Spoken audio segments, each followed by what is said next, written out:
9월 29일 월요일 매일 성경 묵상을 시작하겠습니다. 오늘 우리에게 주신 하나님의 말씀은 역대하 11장 1절부터 23절의 말씀입니다.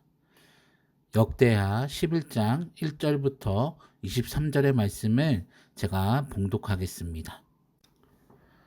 르호보암이 예루살렘에 이르러 유다와 베냐민 족속을 모으니 택한 용사가 18만 명이라. 이스라엘과 싸워 나라를 회복하여 르호보암에게 돌리려 하더니 여호와의 말씀이 하나님의 사람 스마야에게 임하여 이르시되 솔로몬의 아들 유다 왕 르호보암과 유다와 베냐민에 속한 모든 이스라엘 무리에게 말하여 이르기를 여호와께서 이같이 말씀하시기를 너희는 올라가지 말라. 너희 형제와 싸우지 말고 각기 집으로 돌아가라. 이 일이 내게로 말미암아 난 것이라 하셨다 하라 하신지라. 그들이 여호와의 말씀을 듣고 돌아가고 여로보암을 치러 가던 길에서 되돌아왔더라. 르호보암이 예루살렘에 살면서 유다 땅에 방비하는 성읍들을 건축하였으니 곧 베들레헴과 에담과 드고아와 벳술과 소고와 아둘람과 가드와 마레사와 십과 아도라임과 라기스와 아세가와 소라와 아얄론과 헤브론이니 다 유다와 베냐민 땅에 있어 견고한 성읍들이라. 르호보암이 그 방비하는 성읍들을 더욱 견고하게 하고 지휘관들을 그 가운데에 두고 양식과 기름과 포도주를 저축하고 모든 성읍에 방패와 창을 두어 매우 강하게 하니라. 유다와 베냐민이 르호보암에게 속하였더라. 온 이스라엘의 제사장들과 레위 사람들이 그들의 모든 지방에서부터 르호보암에게 돌아오되 레위 사람들이 자기들의 마을들과 산업을 떠나 유다와 예루살렘에 이르렀으니 이는 여로보암과 그의 아들들이 그들을 해임하여 여호와께 제사장의 직분을 행하지 못하게 하고 여로보암이 여러 산당과 숫 염소 우상과 자기가 만든 송아지 우상을 위하여 친히 제사장들을 세움이라.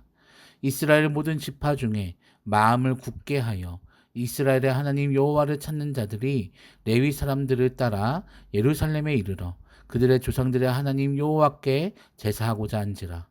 그러므로 3년 동안 유다 나라를 도와 솔로몬의 아들 르호보암을 강성하게 하였으니 이는 무리가 3년 동안을 다윗과 솔로몬의 길로 행하였음이더라. 르호보암이 다윗의 아들 여리못의 딸 마할랏을 아내로 삼았으니 마할랏은 이새의 아들 엘리압의 딸 아비하일의 소생이라. 그가 아들들 곧 여우스와 스마랴와 사함을 낳았으며 그 후에 아살롬의 딸 마아가에게 장가들었더니 그가 아비야와 아떼와 시사와 슬로밋을 낳았더라. 르호보암은 아내 18명과 첩 60명을 거느려 아들 28명과 딸 60명을 낳았으나 아살롬의 딸 마아가를 모든 처첩보다 더 사랑하여 르호보암은 마아가의 아들 아비야를 후계자로 세웠으니 이는 그의 형제들 가운데 지도자로 삼아 왕으로 세우고자 함이었더라. 르호보암이 지혜롭게 행하여 그의 모든 아들을 유다와 베냐민의 온 땅 모든 견고한 성읍에 흩어 살게 하고 양식을 후히 주고 아내를 많이 구하여 주었더라. 아멘. 모든 사람은 평탄한 길을 걷고 싶어 합니다.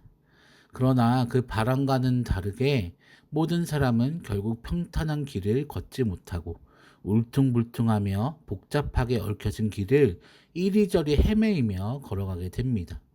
이렇게 평탄하지 못한 길을 걸어가게 되는 이유는 여러 가지가 있을 수 있는데 그 첫 번째로는 하나님의 뜻이 있어서일 것이고 두 번째는 우리가 유한하고 부족하며 죄인이기 때문에 그렇습니다.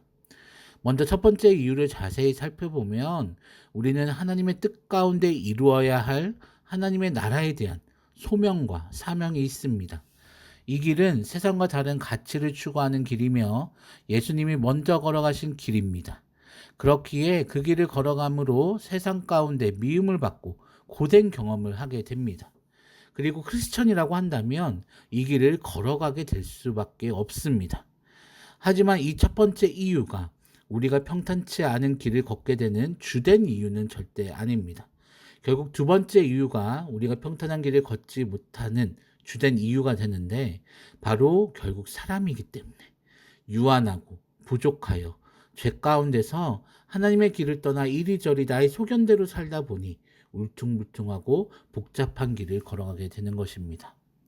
그래서 모든 사람은 행복과 기쁨을 추구하며 살아가다가 결국 나의 욕심과 죄로 인하여 삶이 고난으로 바뀌게 되고 그 고난 가운데서 다시 하나님께 나아와 회복해가는 일들을 반복하며 살아가게 됩니다. 오늘 우리가 읽은 말씀에 나오는 르호보암도 그런 사람이었습니다. 자신의 올바르지 않은 선택으로 인하여 나라가 분열되는 고통을 겪게 됩니다. 그러나 이러한 르호보암이 어떻게 회복의 길을 걸어가게 되는지를 오늘 말씀을 통하여 자세히 살펴볼 수가 있습니다. 오늘 우리가 읽은 11장과 그리고 다음 장인 12장까지의 말씀은 솔로몬 이후 유대의 초대의 왕인 르호보암의 어떤 치세에 대해 기록하고 있습니다. 앞서 10장에서 보면 르호보암이 원로들의 가르침을 버리고 젊은 신하들과 의논하여서 백성들에게 더욱 무거운 멍에를 지게 하는 장면이 나옵니다.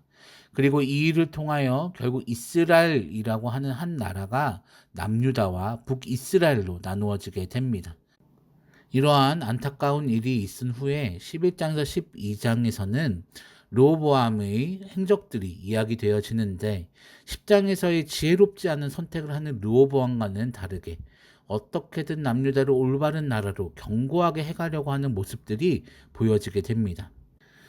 오늘 우리가 읽은 11장의 말씀은 총 4단락으로 나눌 수 있습니다.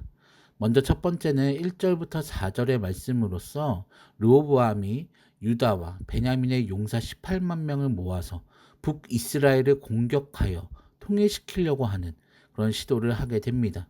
그런데 하나님께서 스마야라고 하는 사람을 통하여 그 일을 막으셨고 르호보암은 이 하나님의 뜻에 순종하는 그런 모습들을 보여주게 됩니다. 그리고 둘째는 5절부터 12절의 말씀으로서 르호보암이 유다와 베냐민 지파의 영역 각처에 견고한 성을 건축하며 나라의 방비를 튼튼하게 하는 그런 사실들이 기록되어져 있습니다. 베들레헴을 포함한 15개의 지역의 성읍들 가운데 지휘관을 두고 양식과 기름과 포도주를 저축하며 방패와 창을 두어 그 성읍을 더욱 단단히 만들어가는 것을 볼 수가 있습니다. 세 번째 단락은 13절부터 17절의 말씀으로 여로보암의 박해로 북이스라엘에 있던 제사장과 레위인들이 남유다로 특히 예루살렘으로 내려오는 내용이 담겨 있습니다. 여로보암이 제사장의 직분을 행하지 못하게 하고 산당과 수점소 우상과 송아지 우상을 위하여 제사장을 두게 됩니다. 그렇다 보니 여호와 하나님을 찾는 자들과 레위 사람들이 하나님께 제사하러 예루살렘으로 내려오게 되었고 이들은 3년 동안 르호보암을 강성하게 하며 다윗과 솔로몬의 길을 온전히 행했습니다. 그리고 네 번째 단락은 18절부터 23절까지의 말씀으로 르호보암이 수많은 자식들을 낳고 그의 왕실과 나라가 더욱 강성해졌다라고 하는 사실들을 기록하고 있습니다.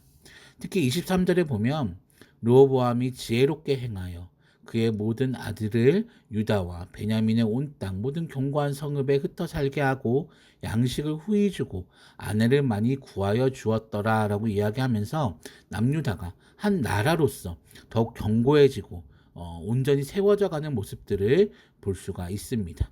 이것이 오늘의 말씀의 내용입니다. 이 오늘의 말씀을 통하여 평탄치 않은 길을 걸어갈 수밖에 없는 우리가 어떻게 회복의 은혜 가운데 다시 평탄한 길을 걸어가게 되는지 그 방법들을 살펴볼 수가 있습니다. 첫째, 하나님의 뜻에 순종했습니다.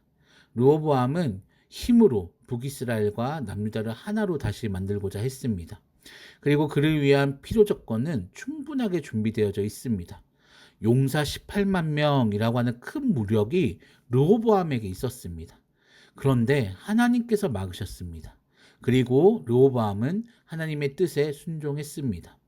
분명 조건이 갖춰져 있었고 방법이 준비되어 있었으며 이제 실행하기만 하면 되는 상태였는데 르호보암은 하나님의 말씀 가운데 멈추어 섰습니다.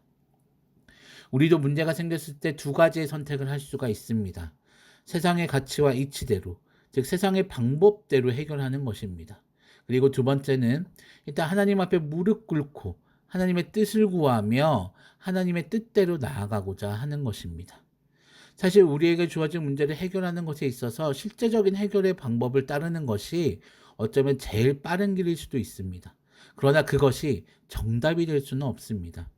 우리의 모든 삶이 하나님의 은혜 가운데 주어졌고 하나님의 인도하신 가운데 있다는 것을 믿음으로 고백하는 사람이라면 문제를 마주하게 되었을 때 제일 먼저 하나님 앞에 무릎을 꿇고 그분의 뜻을 구해야 합니다. 왜냐하면 믿음 가운데 걸어가는 사람들은 우리의 삶이 세상의 방법과 나의 지혜와 능력이 아닌 오직 하나님께 달려 있음을 알고 있기 때문입니다. 그렇기에 우리는 빠른 해결과 빠른 방법보다도 올바른 해결, 올바른 방법을 선택해야 합니다. 사랑하는 성도 여러분, 나에게 주어지는 모든 문제 앞에서 하나님 앞에 무릎 꿇고 하나님의 뜻을 구하시기를 주님의 이름으로 축복합니다. 둘째, 나의 삶을 더욱 견고하게 만들어가는 것입니다. 르호보암이 자신의 나라의 각 지역을 더욱 견고하게 만들어갔던 것처럼 나의 삶의 영역들을 더욱 견고하게 만들어가야 합니다. 건강의 문제라면 건강을 위한 견고한 성을 쌓고 또 돈의 문제라면 돈의 문제로서의 견고한 성을 쌓아가야 합니다. 즉 나의 모든 삶의 영역에 하나님의 뜻에 맞는 올바른 견고한 성을 쌓아가는 일들을 해야 합니다. 보통 이러한 견고한 성을 쌓는 일은 미리미리 준비해 놓아야 합니다. 문제가 터지고 나서 견고한 성을 쌓는 일은 올바르지 못합니다. 그러니 견고한 성을 각 삶에서 온전히 쌓아가시는 모든 성도님들 되시기를 축복합니다. 그리고 셋째, 예배자로서의 중심을 잘 지켜가야 합니다. 북이스라엘의 레위인들과 하나님께 예배하고자 했던 모든 자들은 결국 남유다에 와서 하나님께 온전히 예배 드릴 수가 있었습니다.